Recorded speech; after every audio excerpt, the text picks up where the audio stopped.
वत्स,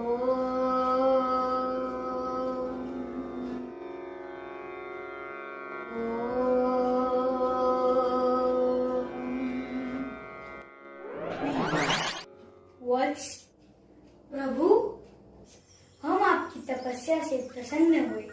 बोलो क्या चाहिए वत्स।